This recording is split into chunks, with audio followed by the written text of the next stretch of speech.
ዘመን ተለወጠ ምስራች ተሰማ የአዲስ ዓመት ብስራት ከብርሃን ከተማ ዓመት ባለውን ከብርሃን ጋር ያሳልፉ ለበዓል ከውጭ አገራት ከወዳጅ ዘመዶ የተላከሎትን ገንዘብ ከብርሃን ባንክ ጋር ከሚሰሩ ዓለም አቀፍ የገንዘብ አስተላላፊዎች ሪያ ዳብሽል ዌስተርን ዩኒየን መኒግራም እና ትራንስፋስት ሲቀበሉ እንዲሁም በጥሬ ገንዘብ ሲመነዝሩ በእያንዳንዱ ዶላር 10 ብርና እስከ 5000 ብር የሚያሸልም ዕጣ ይጠብቆታል።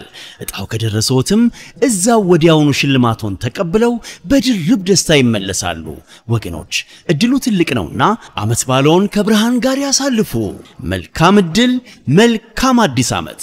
እንደ ስማችን ብርሃን ነው ስራችን። ብርሃን ባንክ። ተመልሰናል አድማጮቻችን አዳ ኤፍኤም 95.1 ላይ ትገኛላችሁ። ፕሮግራም ፉትቦል ካፌ ነው። ትናንትና ምሽት የተደረጉትን የሻምፒየንስ ሊግ ጨዋታዎች እያነሳን ነው የምንገኘው። በኤምሬትስ የተደረገውን ጨዋታ እንመልከት። አርሰናል 2-0 በሆነ ውጤት አሸንፏል ትናንትና ኦሎምፒያኮስን።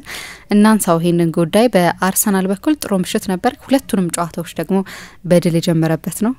አምናም በሻምፒየንስ ሊግ የመጀመሪያ ዙር ጨዋታዎች ጥሩ ፐርፎርም ካደረጉ ቡድኖች መካከል አርሰናል አንዱ ነበር። እናንሳው ይሄን ጉዳይ። ልክ ነው። ትናንትና ከኦሊምፒያኮስ ጋር ነው ጨዋታውን ያደረገው። ከጨዋታው መጀመር በፊት ሚኬል አርቴታ ስለ ኦሊምፒያኮስ አሰልጣኝ ሲናገር ነበር፣ ስለ ሜንዲሊባር ሆሴ ሉዊስ ሜንዲሊባር። እኔ እንዲህ አይነት ታሪክ ከሳቸው ጋር እንደነበረው አላቅም ነበር። ሚኬል አርቴታ በጣም ጥሩ አሰልጣኝ ነው አለና ምክንያቱም በ13 ዓመት አሰልጣኝ ነበር ብሎ ስለሳቸው ተናገረ። በ13 ዓመቱ አሰልጥነውታል እሱ ገና ታዳጊ በነበረበት ጊዜ። ስለዚህ የበርካታ 10 ዓመታት ትውውቅ በሁለቱ ሰዎች መካከል አለ ማለት ነው። መጨረሻ ላይ አሰልጣኝ ሆኖ እሱ ከአውሮፓ ትልልቅ ቡድኖች መካከል አንዱ አሰልጣኝ ሆኖ የሜንዲሊባርን በአውሮፓ ውድድር ገጠመ በአሰልጣኝነት ነው። የሚገርም ታሪክ ነው እና ደንበኛ አሰልጣኝ ናቸው ደግሞ ሰውየው። የዛሬ አመት ከምናምን ነው አይደለም የኮንፈረንስ ሊግ አሸናፊ የነበሩት። አሁን የወቅቱ የግሪክ ሻምፒዮን ናቸው እና ትላንት ወደ አርሰናል ሜዳ ሄደው ጨዋታው ቀላል አልነበረም ለአርሰናል። በተለይ ጨዋታውን ከጀመረበት የመጀመሪያው 20 ደቂቃ በኋላ ኦሊምፒያኮስ የፈጠራቸው የጎል እድሎች ነበሩ። ራያ በተለይ በፕሪሚየር ሊግ ከምናውቀው ከዳንኤል ፖደንስ አንድ በጣም የሚያስደንቅ ሙከራ አድኖ ነበር። በዚህ ውድድር ዘመን ካየናቸው እጅግ የሚያስደንቁ ግብ ጠባቂዎች ካዳኗቸው ሙከራዎች መካከል አንዱ ተደርጎ ሊጠቀስ ይችል ይሆናል። ስለዚህ ቀላል አልነበረም። ኦሊምፒያኮስ እድሎች ይፈጥር ነበር እንዳልኩት። ግን አርሰናል ለቁጥር የሚታክቱ የጎል እድሎች ደግሞ ስቷል። ትላንት በጨዋታው ላይ 7 ትልልቅ የጎል እድሎች ፈጥሯል አርሰናል እና የመጨረሻው የቡካዮ ሳካ ጎል በጣም ከመሸ የተቆጠረ ነው። በጊዜና ከረፈደ ነው አርሰናል ጎሎቹን ያስቆጠረ። በሁለቱ ጎሎች መሃል ግን ስቴዲየም ውስጥም ጭምር የሚስተዋል ያለ መረጋጋት ጨዋታውን አሸንፈናል የሚል ምቾት ማጣት ግን ነበር። ጎሉ ሲቆጠር የሚኬል አርቴታ የደስታ አገላለጽ የግልግል ስሜት ተሰምቶት እንደነበር የሚያሳይ ነው። ሚኬል አርቴታ ሳካን ማስገባት ነበረበት ጨዋታውን ለመጨረስ አልጀመረም። ትላንትና ያው በቀደም በቶተናም ጨዋታ ከተሰለፉ ተጫዋቾች መካከል በድጋሚ ለውጦች አድርጓል። ለምሳሌ መስመር ተከላካዮቹ በቀደም የነበሩት አይደሉም። ማይልስ ሉዊስ ስኬሊና ቤን ዋይት ናቸው ሁለቱ የመስመር ተከላካዮች የነበሩት። ማርቲኔሊ ባለፈውን ጨዋታ አልጀመረም ነበር፣ ይሄንን ጨዋታ ጀምሯል። ስለዚህ ቡካዮ ሳካ አርፏል። ሜሪኖ የባለፈውን ጨዋታ አልጀመረም ነበር፣ ትላንትና ጀምሯል። ስለዚህ ዳቪድ ራያ ማነው ዴክላን ራይስ አርፏል። ማርቲን ኦዴጋርድ የባለፈውን ጨዋታ አልጀመረም ነበር፣ ትላንት ጀምሯል። ስለዚህ ኒውካስሉ ጨዋታ ላይ የነበረው ኤቤሪቼዜ አርፏል። ሮቴሽኑ የሚገርም ነው። እንደዛም ሆኖ ደንበኛ 11 ነው ሜዳ ውስጥ የምታዩ። ሁለቱ የመሃል ተከላካዮችና ግብ ጠባቂው እና አጥቂው እና 6 ቁጥሩ የቡድኑ ስፓይን እንደተጠበቁ ናቸው። ከዛ በስተቀር ግን ብዙ ሮቴሽን ነበረው። ግን እንደዛም ሮቴት አድርጎ በጣም ስታንዳርድ የቻምፒየንስ ሊግ ቡድን ነው ትላንትና ሜዳ ውስጥ ይዞ የነበረው። ግን የመጀመሪያው 20 ደቂቃ ላይ በጨዋታ መሀል የሚያገኟቸውን በርካታ የጎል እድሎች መጠቀም ባለመቻላቸው የተነሳ ቅድም እንዳልኩት ከዳንኤል ፖደንስ ከአዩብ ኤልካቢ ከሌሎችም የኦሊምፒያኮስ ተጫዋቾች የተደረጉ ሙከራዎች ነበሩ። አርሰናል የመጀመሪያው ጎል ከመቆጠሩ በፊት ጎል ማስቆጠር ነበረበት። በጣም ግሩም ኳስ ነው። ማይልስ ሉዊስ ስኬሊ ብዙ ክሮስ ያደርግ አላየውም፣ ወደ ሳጥን ላከ። ማይልስ ሉዊስ ስኬሊ የላከውን ኳስ 9 ቁጥር ቦታ ላይ መገኘት የበለጠ የተስማማው ተጫዋች የሚመስለኝ እና አምናም አንፊልድ ላይ በጣም ቆንጆ የጭንቅላት ጎል ግሩም የጭንቅላት ጎል ሲያስቆጥር ያየነው ጋብሪኤል ማርቲኔሊ ሳያስቆጥረው ቀረ። ግን ከደቂቃዎች በኋላ ትላንት በጨዋታው ላይ በጣም አስደናቂ የነበረው እና በእኔ እምነት አሁን በደንብ ወደ ፐርፎርማንሱ የተመለሰው ማርቲን ኦዴጋርድ ሁለቱም ጎሎች ኦርኬስትሬት የተደረጉት በማርቲን ኦዴጋርድ አማካኝነት ነው። ለቪክቶር ዮኬሬስ የሚፈልገው አይነት ኳስ አለ። ስሩ ቦል ፈጣን ኳስ እንዲህ አይነት ኳስ ይፈልጋል። እስካሁን ድረስ በአርሰናል በበቂ ሁኔታ ፊድ እየተደረገ አይደለም እነዚህ አይነት ኳሶችን። ምናልባት በቀደም የፍጹም ቅጣት ምት ሲገኝ ግን እሱም እነሱ እንደሚሉት ከሬኬሼ የተመለሰ ነው። ከዛ ሲመለስ የተገኘ የጎል ማስቆጠር እድል ነው ወይም በሌሎች አጋጣሚዎች አንዳንድ ጊዜ ግን ብዙ አያገኙም እንዲህ አይነት ኳሶች እና ትላንትና ኦዴጋርድ እንዲህ አይነት ኳስ ነው የሰጠው። ግን ሁለቱን የኦሊምፒያኮስ ተከላካዮች የተቋቋመበት ኤነርጂ እና ወደ ጎል የመታበት ጥንካሬ በጣም ያስደንቅ ነበር። በሁለት እየታገሉት በነበሩ ሁለት የኦሊምፒያኮስ ተጫዋቾች መሀል ነው ኳሱን ወደ ጎል የመታው። ኮንስታንቲኖ ዞላኪስ ኳሱን አብርዶበታል። ከዚያ ብረት መልሶ ኳሱ ሲመለስ ነው ጋብሪኤል ማርቲኔሊ ጎሉን ያስቆጠረው እና አርሰናል ይህንን ጎል ካስቆጠረ በኋላ በተለይ በሊያንድሮ ትሮሳር አማካይነት ያገኛቸው የጎል እድሎች ነበሩ። ዮኬሬስ ራሱ ብረት መልሶበታል እና ጨዋታውን መጨረስ አልቻለም። 1-0 ሆኖ እስከ ቆየ ድረስ ኦሊምፒያኮስ በጨዋታው ላይ የሆነ ነገር ይዞ የመሄድ እድል ነበረው እና የጨዋታውን የመጨረስ ችግር ነበረበት አርሰናል። ምንም እንኳን 61% ኳስ ቢቆጣጠርም ነገር ግን 5 ኢላማቸውን የጠበቁ ሙከራዎች ብቻ ነው ያደረገው። ትንሽ አይደለም ግን በሜዳው ከኦሊምፒያኮስ ጋር እነዚህን ተጫዋቾች ይዞ ከተጫወተ ምናልባት ከዛ በላይም ኤፊሽንት መሆን ነበረበት ይሆናል። ግን ምናልባት መጠቀስ ካለበት እዚህ ጨዋታ ላይ በአርሰናል በኩል ቅድም እንዳነሳሁት የኦዴጋርድ ፎርም በጣም አስደናቂ ነበር። እኔ አንድ የወደድኩት ነገር አምና ይጎድለው ነበር ብዬ የማስበው የሱ ብቻ አይደለም የአምና ፎርም አንድ የቁርጭምጭሚት ጉዳት ነው። ብዙ ሰዎች እንደሚሉት ያው ቡድኑ ለመጥቀም ሲል እንደ አምበል አብዛኛውን የውድድር ዘመኑን ጊዜ ከቁርጭምጭሚት ጉዳቱ ጋር ነው ሲጫወት የቆየው። እሱን ነርስ እያደረገ ነው አመቱ ሙሉ ሲጫወት የቆየው። አስታውሳለሁ ከዛ የቁርጭምጭሚት ጉዳት ሲመለስ ቀጥሎ እሁድ አርሰናል ከቼልሲ ጋር ጨዋታ ነበር። ከዛ በፊት ከኢንተር ሚላን ጋር ሲጫወቱ 92ኛው ደቂቃ ላይ ነው ቀይሮ ያስገባው። 6 ሳምንት ከሜዳ የራቀ ተጫዋች 2 ደቂቃ ምናምን ብቻ ተጫወቶ ከዛ ብሪጅ ላይ 90 ደቂቃ ተጫወተና በጣም ጥሩ ተጫወተ። እውነትም አንደኛ ሲመለስ እንደዚህ በችኮላ ነው የተመለሰው። ልክ አሁን ቡካዮ ሳካን ደቂቃ ማኔጅ ሲያደርግ ታያለሽ። የበቀደሙን የኒውካስል ጨዋታ አልጨረሰም ለምሳሌ። ከዛ በፊት የነበረውን የሲቲን ጨዋታ ተቀይሮ ገብቶ ነው ሁለተኛውን አጋማሽ የተጫወተው። እሱንም በማድዌኬ መጎዳት ምክንያት እንጂ 45 ደቂቃ የማጫወት እቅድ የነበረው አይመስለኝም። ከዚያ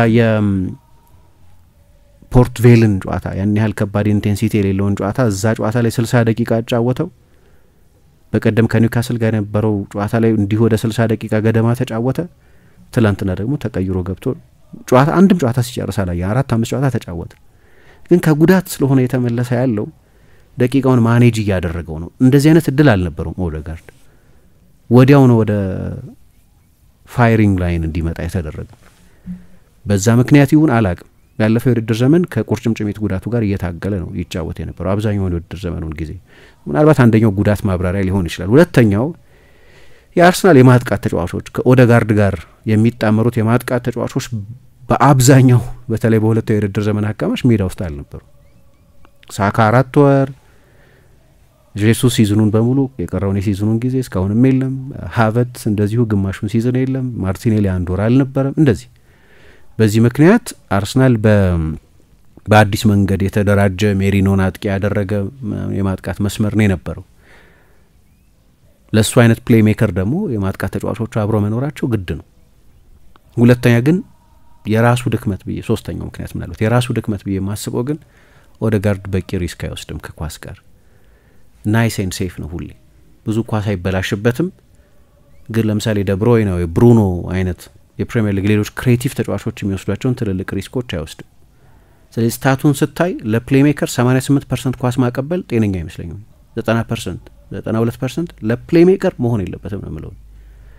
የደብሮይንን ብዙ ጊዜ ብታይ 81 82%፣ የብሩኖ ሜቢ ከ70 ሊደርስ ይችላል። ምክንያቱም አንዳንድ ሂሮ ፓስ ስለሚያበዛ ሊሆን ይችላል፣ ግን ብዙ ሪስክ ስለሚወስድ ነው። ፕሌይ ሜከር ብዙ ሪስክ መውሰድ ያለበት ይመስለኛል። እና የትላንትናው ጨዋታ ላይ ብዙ ሪስክ ወስዷል። ምክንያቱም 77% ገደማ ነው ኳስ የማቀበል ስኬቱ የነበረው ብዙ ሪስክ ይወስድ ስለነበር ይሄንን ጨምሯል። ስለዚህ ብዙ ዲፌንስ ስፕሊቲንግ ፓስስ ሲሰጥ የተከላካይ መስመርን የሚቆራረጡ ፓሶች ሲሰጥ ታያዋለሽ።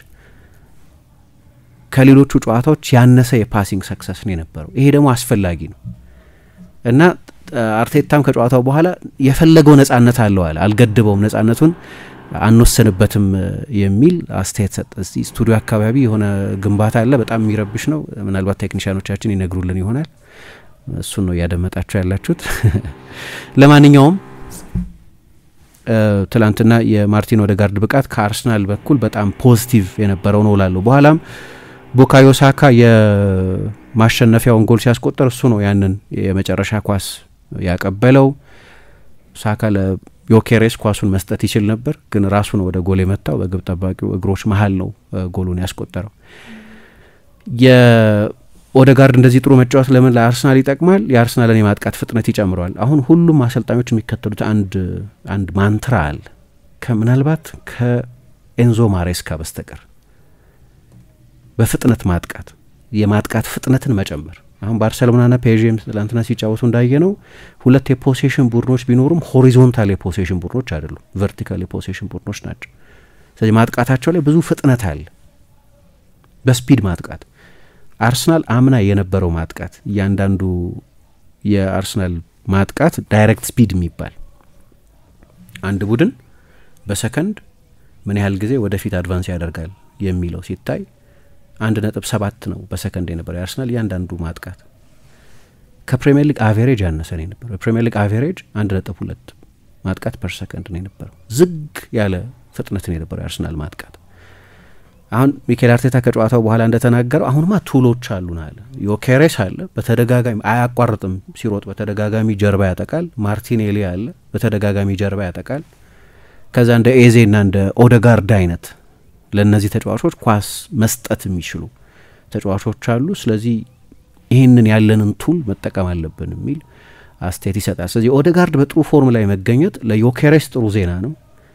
ኤዜ መሰለፍ መጀመሩ ለዮኬሬስ ጥሩ ዜና ነው፣ ግን ለሌሎቹ የማጥቃት ተጫዋቾች ጥሩ ዜና ነው። ትላንትና ኤክሰፕሽናል ነበር ብሎ አድንቆታል ቪክቶር ዮኬሬስ። ጎል ባያስቆጠርም የመጀመሪያው ጎል የሱ ሊትራሊ የሱ ጎል ነው። ብረት መልሶበታል። ብዙ ጎል ያስቆጠራል። ለምሳሌ ከሃላንድ ጋር ብታነጻጽሪው ትላንትና ሃላንድ 11ኛ የክለብ ጎሉን ያስቆጠረው፣ ዮኬሬስ በ8 ጨዋታ 3 ጎል ነው ያስቆጠረው። ግን አዲስ አዳፕቴሽን ላይ ነው ያለው። አዲስ ሊግ እየለመደ ነው። አዲስ አጫዋች ነው። የተሟላ ፕሪሲዝን አልሰራም እና በዝውውሩ ብዙ ድራማ እንደነበረው በረጅም ጊዜ እንደተጓተተ እናስታውሳለን። በ20 ደቂቃ ውስጥ ሊያልቅ ይገባው የነበረ ጨዋታ ነው ትላንትናው ጨዋታ። ግን ያንን የነበራቸውን የ20 ደቂቃ ብልጫ በጎልነት ትራንስሌት ስላላደረጉትና ብዙ ጊዜ የተገኙ የጎል እድሎችን በማባከናቸው የተነሳ ሁሌም ጆርፓርዲ ነበር ጨዋታው ላይ። ኦሊምፒያኮስ በየትኛውም ጊዜ ጎል ሊያስቆጠር ይችል ነበር። ጥሩ ቡድን ነው እንዳልኩት። በኋላ ግን የቡካዮ ሳካ መግባት መጨረሻ ላይም ቢሆን አርሰናል ሌላ የ2-0 ድል ካለፈው የውድድር ዘመን ጀምሮ በኤምሬትስ ያደረጋቸውን ጨዋታዎች በሙሉ ጎል ሳይቆጠርበት ነው ያሸነፈው። የፓሪስ ሰን ጀርማን ጨዋታ ካልጨመርን ማለት ነው። ሌሎቹ ጨዋታዎች ላይ በሙሉ ክሊን ሺት እየጠበቀ ነው ያሸነፈ ይወጣ የነበረው። ሳካ 17ኛው የቻምፒየንስ ሊግ የጎል ተሳትፎ ነው በ19 ጨዋታ እና ይሄ ውድድር የሚመቸው መሰለኝ ከአርሰናል ተጫዋቾች መካከል በአውሮፓ ውድድሮች ላይ ባላቸው ተሳትፎ የሚበልጡት ቲየሪ ኦንሪ፣ ሮቢን ቫን ፐርሲ እና ቲዮ ዋልኮት ብቻ ናቸው። ከቤንች ያስገቧቸው ተጫዋቾች ጥራት ቅድም ብዙ ጊዜም ሰሞኑንም ብዙ የምናነሳው የስኳድ ዴብዝ ምናምን ጉዳይ እናነሳለን። ሚኬል አርቴታ ትናንትና ከቤንች ኤዜን፣ ሳካን፣ ራይስን፣ ቲምበርን እና ሞስኬራን አስገብቷል። እንግዲህ በጉዳት ምክንያት ሃቨት፣ ማድዌኬ፣ ጄሱስ ወይ ሌሎች ሲኒየር ተጫዋቾች ቡድን ውስጥ የሉ። ማይልስ ሉዊስ ስኬሊ በደህና ጨዋታ ሲጀምር ትላንት ለመጀመሪያ ጊዜ ነው። ባለፈው ከፖርት ቬል ጋር በተደረገ ጨዋታ ጀምሮ ነበር። በቀደም ከኒውካስል ጋር በተደረገው ጨዋታ ተቀይሮ ከገባ በኋላ ሜዳ ውስጥ በነበረበት ጊዜ ጥሩ ተጫውቷል። ትላንትናም በጣም ጥሩ ተጫውቷል። እኔ በመጠኑ ሰሞኑን ማሳረፍ አለበት እላለሁ የቡድኑን የሌላኛውን በዚህ ውድድር ዘመን ብዙ እየተጫወተ ያለውን ሪካርዶ ካላፊዮሪ ሁሉንም ጨዋታ ነው እየጀመረ ያለው እና ባለፈው የኒውካስል ጨዋታ ላይ በበቂ ሁኔታ ኦቨርላፕ ሲያደርግ አልነበረም። አንዳንድ ጨዋታዎች ላይ የኮንሰንትሬሽን ችግር ታይበታለሽ። እንደዚህ ማይልስ ሉዊስ ስኬሊ ጥሩ ከሆነ ብዙ ሮቴት ሳይደረግ ማየው ይሄኛውን ተጫዋች ነው። ራያ እንዳልኩት በጣም ጥሩ ነበር ትላንትና። ሌሎች አስደናቂ ሙከራዎች አድኗል። ጨዋታው ሁሌ ጆፓርዲ ላይ ስለነበር ኦሊምፒያኮስ ሁሌ ወደ ጨዋታው ሊመለስ ይችል ስለነበር ወደ 2.7 ገደማ ነው የአርሰናል ኤክስጂ፣ ግን በትልልቅ የጎል እድሎች ወደ 7 ትልልቅ የጎል እድሎች ፈጥሯል። እና አርሰናልን በተመለከተ ማለት የምንችለው ይሄኛው ነው። በተለይ ደግሞ እንዳነሳሁት ለአርሰናል ትልቁ ዜና የኦዴጋርድ ጥሩ መጫወት ነው። ከሁሉም ተጫዋቾች በላይ ብዙ ኳስ የነካው እርሱ ነው። ብዙ ክሮስ ያደረገው እሱ ነው። ከሞከራቸው 10 ረጃጅም ኳሶች 7ቱን አሳክቷል። በርካታ የጎል እድሎች የፈጠረው፣ ብዙ ጊዜ ኳስ የቀማው።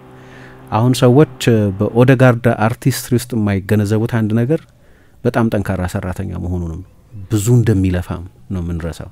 በጣም ብዙ ይለፋል ኦዴጋርድ። በየጨዋታው 12-13 ኪሎ ሜትር ከቨር የሚያደርግ ነው። ግን እሱ ብቻ ሳይሆን ብዙ ጊዜ ኳስም ይቀማል።